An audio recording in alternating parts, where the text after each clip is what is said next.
Okay, so in this video, what we're going over is a response to a client after you receive a lead and you're looking to get them booked in for an assessment. Now, this is an example from a very experienced health coach who is looking to offer the best service because he's very caring about what he does.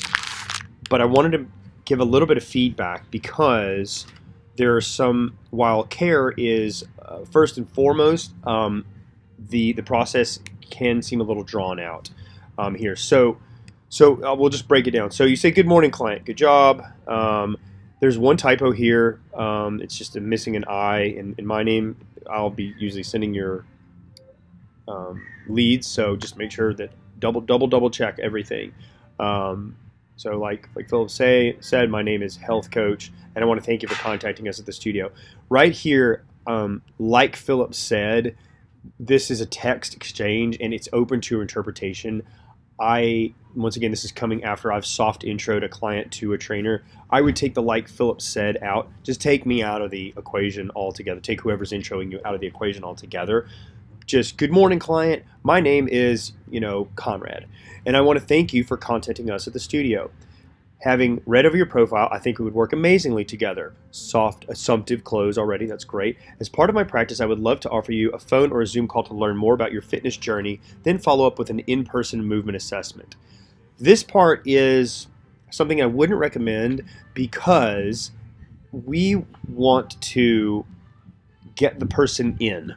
And we want to, regardless of whether they are serious about working with us or not, sometimes it's our job to, instead of gauge that seriousness, stoke that fire, so to speak.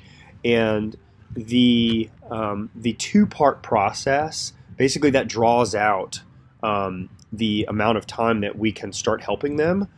It also doubles up the time that you're working for free, and it increases that runway between when it's your time, right? And you're not getting paid for that time, I assume. I don't charge for assessments because I don't think anyone should, because it's when we earn our value, basically. We showcase our value. But also, some of these people that we serve are very, very busy. And so carving out 1 hour of time to meet with a trainer or an hour and a half to meet with us, is going to be difficult in itself, and asking, even if it's a Zoom call, it's an hour or it's a period of time that they have to take out of their assumingly busy schedule. We always want to assume that they're busy to be respectful of their time. So what I would suggest is that we get the person in as soon as possible, because the iron is hot, right? And we want to, once we're there, then we can communicate face to face. And granted, Zoom's great, but it's not as good as in person. And we can consolidate that assessment and consultation and assessment into one meeting. That way, we take advantage. We create urgency.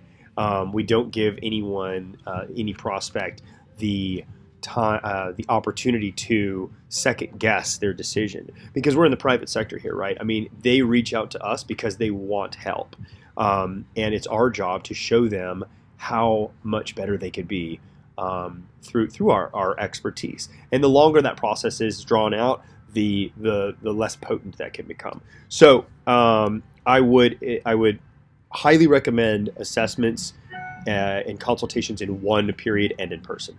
So this next part, the intention of these meetings is to put together a mosaic that is you, establishing goals, current needs, and a clear path forward. Great. That's amazing. It really, I mean, the verbiage there is fantastic. There's another little typo here. Not a huge issue, but just make sure we're double, triple checking, because that goes a long way in the mind of a potential client, is attention to detail.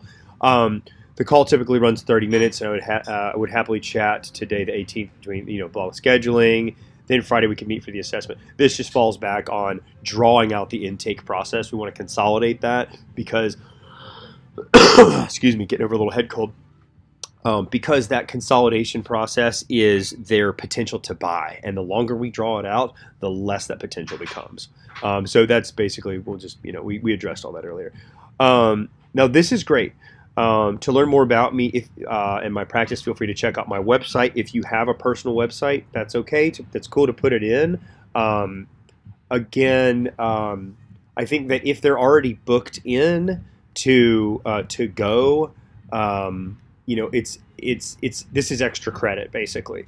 Um, so if you have a personal website, awesome. If not, you don't need one. It's a good idea to have one. It's kind of a digital business card, but this is gold star here.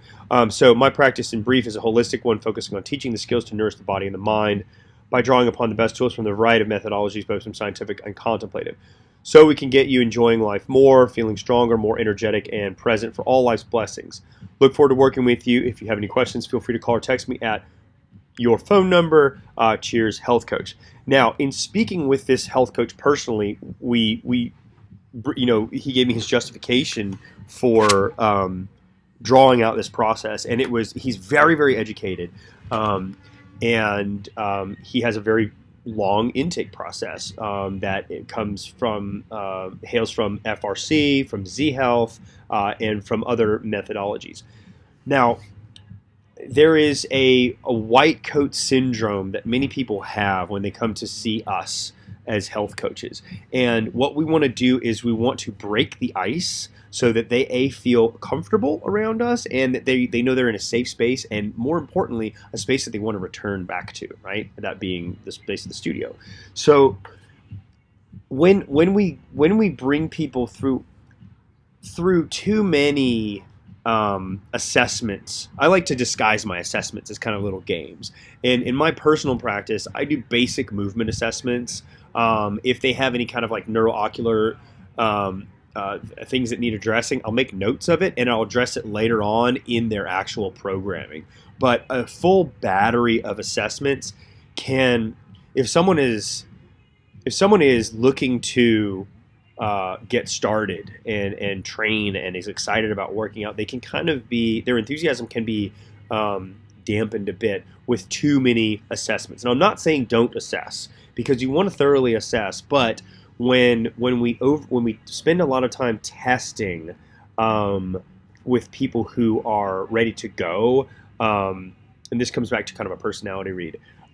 Again, we want to strike while the iron's hot and showcase our knowledge, showcase our experience while creating excitement around what we're going to do. And again, I'm just explaining what has worked well for me and those that I've trained in the past, the trainers that I've trained in the past.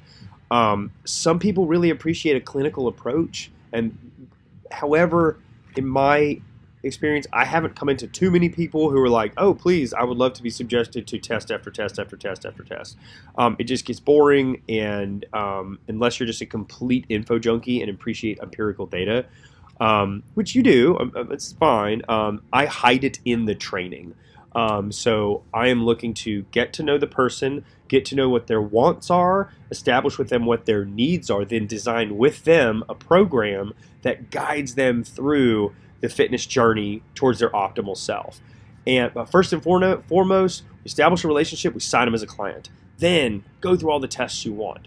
But if you're spending a lot of your own time, free time, too much of your own free time, because there is a balance, then it can be overwhelming for the client when they might just want to get a serotonin dopamine rush from a good workout. I don't tend to turn on the expertise full blast. I don't open that faucet full on. I do it, let me rephrase that. I open it appropriately to address the person that I'm across from, if that makes sense. Okay, I think that's it for now. This has just been my feedback on first interactions with a client. Get them get in front of them, be respectful of their time because these are very busy people, and sign that client. Start helping that person. Okay, so here you can see this is in the email templates link that everyone has access to. This is one of my favorites. I'm just going to highlight it and read as I go. This is how you simply reply to someone, get them on your books, and get in front of them, and then showcase your knowledge. Okay, so This is to a gentleman named Paul. Paul, my name is Philip, and I wanted to reach out to you and thank you for contacting us at the studio. I've read over your profile and would like to invite you in for an assessment.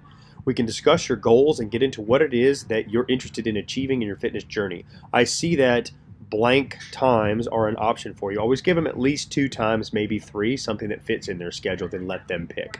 If you'd like to come in at blank, I have a typo here. I have some availability then. Let me just fix that. Bam.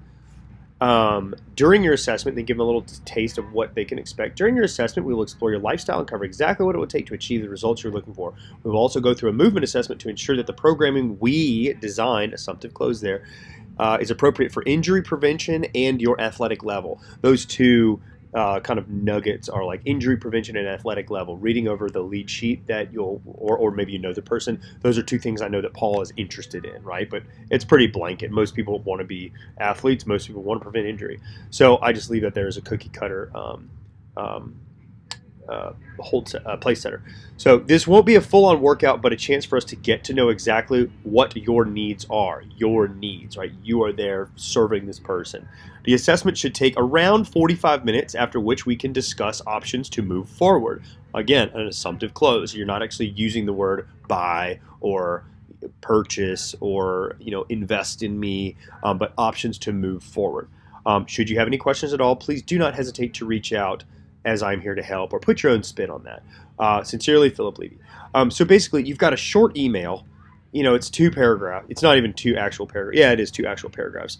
But it's easy to read, and it's not chock full of too much information. And they go, okay, I've got the kids, I've got work, I've got church group, I've got knitting class, I've got scuba diving, and then I've got my trainer.